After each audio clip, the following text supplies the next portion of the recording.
Judaism is blocking superhuman powers and potential for immortality. Now, before you say you're going too far and you're just mixing some weird subjects right now to just blame Judaism and the Israeli people because now it's apparently in fashion, give me a second here because I'm just gonna prove you very, very quick that I know what I'm talking about. I'm gonna read this part from my book, which is not released yet, by the name The Law of Becoming. It has around 1,500 pages, and I wrote this book back on 2020. Now, I wrote this book way before October 7. The part of the book, all the parts of the book about Judaism, the evil Judaism and evil Israeli and evil Israelites and the origin of them was already written. This book is a book of predictions. Okay, the many things already happened that are in the book, and I know that the majority of remaining things will happen too. So now, this one thing that I wanna just to say it, to create more awareness that this is not a coincidence and what I'm saying and everything that I'm putting together, it makes sense, is the next. I'm going to read the part where I talk a little bit about the Epic of Gilgamesh. Now, few days ago, Hillary Clinton had a hearing and she was interrogated. One of the questions that the government asked Hillary Clinton was, do you know about Gilgamesh, an extraterrestrial, and its relation with extraterrestrial? Now, this is not a joke. So now let's go back into this part now about Judaism is blocking the potential of immortality. So it is all related with what is happening with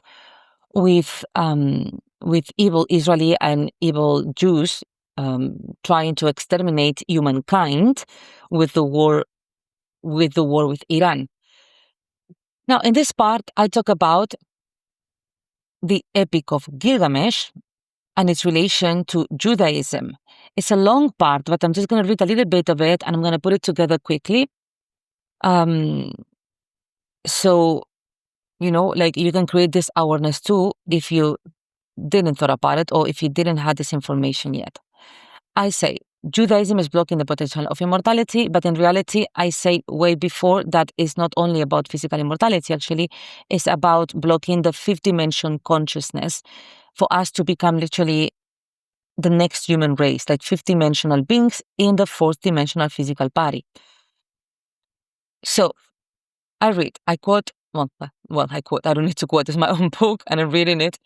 The Epic of Gilgamesh reveals the fact and cause of introducing natural death as intentional force behind the destruction and oppression of humankind, and it invites us to consider Enlil, with the support of other Anunnaki, his descendants, and followers as the ones who originated divine amnesia and enslaved humanity, along with promoting monotheistic worship to him, to Enlil, as historical records and myths suggest at the time that I'm writing this. Now, if you don't know me, hi, I am Amrita, and in 2020 I had a near-death experience. Well, I died. I physically really died. I left my body. I became heaven. You don't go to heaven, you become heaven. And I came back to my body writing this book. Literally, I didn't believe in any spiritual thing. I wasn't following any spiritual belief. I didn't know about anything about dimensions and pineal gland, like anything, but I came back with this information literally. So I created The Law of Becoming as the book and concept and method that's changing thousands of lives, thousands of lives, and also the first manifestation music ever created in mainstream by the name Making Samara INMIND Song. You can find them in makingsamara.com. So now you can find all of this in the link in my description. What I'm saying here with the Epic of Gilgamesh basically is that, humankind was tweaked by geneticist galactic beings, extraterrestrial beings created from the hominid, the Homo sapiens sapiens. But now they also created an upgraded version of it with more of galactic being. Let's say that we are a more diluted hybrid. We have less of galactic being than Gilgamesh. Gilgamesh was created to be a leader, to be the greatest warrior, to be a king priest. So Gilgamesh is, if I'm not mistaken, because I have it in my book, is 2/3 or 2 parts divine, something like this. And the other part is human. Now, Gilgamesh was obsessed to find the secret for immortality. And in the Epic of Gilgamesh, he's going through all this transformation and going all this, like through all this journey to find Noah from the Ark of Noah, because Noah supposedly was immortal. So Noah maybe could give him the secret for immortality. He wanted to be as his creators, the galactic beings, which many are very, very immortal, which I mean with very, very immortal is like they live thousands of years. I don't know if you can be really, really forever immortal, because in space-time you do have to kind of pay a kind of price. But anyways, you will live so many thousands of years that it will appear to be like you will be immortal. And if not, you will just transfer your consciousness into another body. So now Enlil was a galactic being, and he's known to be evil, and Enki, his brother, the good one. So the Anunnaki, which is not an extraterrestrial race, it's like, I believe it means just beings from another, like from outside this planet, extraterrestrial beings, meaning Anunnaki. And they created the divine amnesia to enslave humanity, meaning that when they created the Homo sapiens sapiens, they kind of like made it more difficult for us to just be aware that we are all that is and be enlightened multidimensional beings. Now, this doesn't mean that they crippled us forever. No, because there's a science by the name epigenetics that shows that you can signal your genes and you can signal your body to be as you believe it to be. So you can unify that with activating with your consciousness through meditation, your pineal gland. Join me in the love becoming again. Amrita by Amrita is amazing. And I love to share information precisely about this there. So they just made it more difficult. Okay, so what they did basically also is to shorten the lifespan of humans. They shortened the lifespan of humans, and I believe it's because they wanted to create this like human race, like to work for them. And I don't even believe that it was 100% through evil. Like it was just, like we can create, we can improve this hominid, and they can reproduce. So then we can just like make them limiting, so then they can just work. But not all Anunnaki were agreeing with that. Apparently, Enki wasn't agreeing with that, wasn't agreeing with his brother Enlil. So apparently, Enki and Ninursa, his sister, they did something to us for us to have the ability to become enlightened after a period of time, meaning that through evolution, in one point where we are with the technology enough that we're not in survival and now we can just chill, and all of us, we can become urban monks, as I call it, so then like the conscious collective raise its awareness and we can create the potential of enlightenment and become it. Actually, it happened to me. I became super enlightened, fifth dimensional, like literally, not like Kundalini awakening or astral projection. I'm talking about shifting dimensions, going to becoming another planet with light beings. I'm talking about stopping my own heartbeat with my consciousness, literally physically die and leave my body and come back, dying awake, which for me is the highest form of enlightenment. Not ego death, like physically dying awake and coming back to your body, using your consciousness through meditation. Now, I wasn't even spiritual back then. Long story short.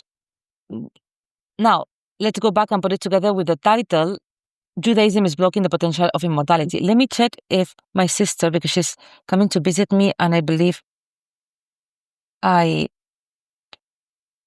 okay, give me a second.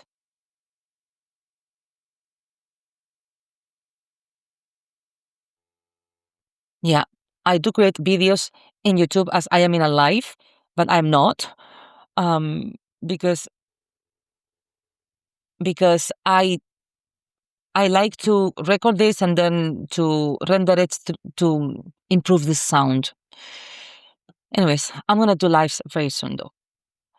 Now, why I believe that Judaism was and is blocking the potential of immortality and superhuman power, simultaneously wanting to harness that power and become that power.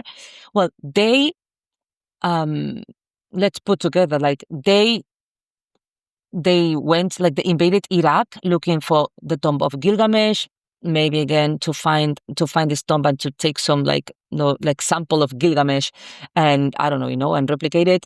And in themselves, they wanted to find more Sumerian tablets about the Epic of Gilgamesh. Days ago, the hearing with Hillary Clinton, they asked Hillary Clinton if she knows about Gilgamesh and its relation with extraterrestrial. This is all coming into life. It's not a science fiction anymore. It's our reality. Is reality. Now, again, I wrote about this years ago, not now, because now it apparently is like everybody's talking about this, like about Iran, I mean, and the Jews and Israel, and people are coming into the conclusion that they're basically, most of them, evil, and they are evil, and they work for evil entities. So everything is just coming together, and enlightenment is accelerating the potential of becoming a thing. So why Judaism was blocking that potential is basically because they know that there is an energy field, that they know that we can become the potential of whatever we want to become. They know that the power is consciousness, but simultaneously they work for evil forces. So they just want to, like, have it all. They want to continue working for evil forces. They at the same time want us to stopping from knowing this, so we don't become consciousness. So that's why they are also rushing in creating AI that can shoot thoughts, neural pathway thoughts into your brain. So then you don't even want to sit down and meditate. So then you just, so then they can just control your brain, because they know they can control your brain, but they cannot control your consciousness. Even though whatever they control, of course, you have the free will to even allow them to control your brain, but that's for another video. So this is a thing that they're rushing to, because they know that the Messiah are coming, and some of them, they think that the Messiah is this evil entity God that they follow, and some of them believe that the Messiah are the extraterrestrial beings that they tricked us, or some extraterrestrial beings, enlightened extraterrestrial beings, that they will just explain all this mess, and they will just say, look, God is you, don't worship us. This is a theophany. Like, Abrahamic religions are based in theophanies, which is the belief that aliens, like extraterrestrials and spaceships, are God coming from the sky. So that's why they believe that when they die, they go to heaven with their God, which are not gods, are extraterrestrial beings. So if someone is coming as the extraterrestrial, like the good ones, to give us an explanation and to unify with us and to be part of our collective society and collective consciousness. And I wrote in my book that this will happen maximum in 2030. It can happen before, because Israeli are really accelerating this to happen, like by going nuts, basically. So they want to control over us. That's why they don't want us to know about this information. Now, the Abrahamic religion, like Judaism, is the first Abrahamic religion created, and is the first religion that clearly decided that God is outside of you. God is not you. And created this ripple effect of separating yourself and your awareness from all that is.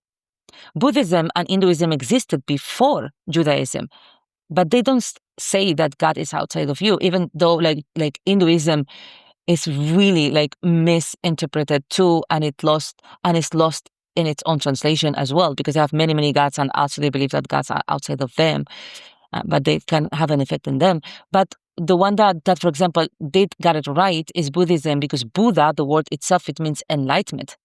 So you are not worshiping Buddha, you are trying to become enlightened. Buddha is enlightenment that you can become. Allahu Akbar, means that all that is one. Allahu Akbar. And so you are part of it. I mean, if God is everywhere, it must be you. If He's omnipresent, it must be you. Right? Let me check again on my sister. Okay. I have to finish the video. So, that's why, like, two reasons why this title of this book is Judaism is blocking the potential of immortality, is because Judaism created the first belief, like really sustained belief, that God is outside of you and is not you. it misunderstood. A lot of information was from misunderstanding of spiritual beliefs from Sumeria, Mesopotamia, Atlantis, and so on and so forth. Thoth teachings, basically, and some of the information was like twisted and made evil in purpose. Then they also are blocking because they want to harness that superpower and become consciousness them too, but from evil, which is like so twisted. Like, it's really interesting video that I can create like about this. Can you become pure consciousness but from evil awareness? Okay, so let's conclude this video with this. The powerful message behind the Epic of Gilgamesh is desire, the potential of transformation, manifestation, enlightenment, and the origin of our Earth divine history, sharing the same intention as this book. That's why big part of this book is Judaism and the evil, actually, Judaism and evil Israelite. Many people think, by the way, that they committed genocide in Palestine and that's it. No, they committed genocide in like many times in the Promised Land. It's not just one time. They love it. So before the Philistines, before the Palestinians, the people that were living there were the Canaanites, the Canaan people. And there were many, many different tribes. They were obsessed with especially and specifically with the Amorites. Hi, my name is Amorite or Amrita. I don't believe in coincidences. And my name, Amrita, means also immortality in Sanskrit. I didn't know this until years before writing this. Then I injected this information also in the book. DMT, Amrita, DMT in science is the molecule of God, what your pineal gland releases when you become multidimensional. So it opens the Epic of Gilgamesh, it opens a window of hope for a world with a greater state of being, expanded consciousness awareness, oneness, and superhuman abilities. Hope that you enjoyed this video. Love us. And remember, if you want to become anything you want in your life, you have to become it to become it.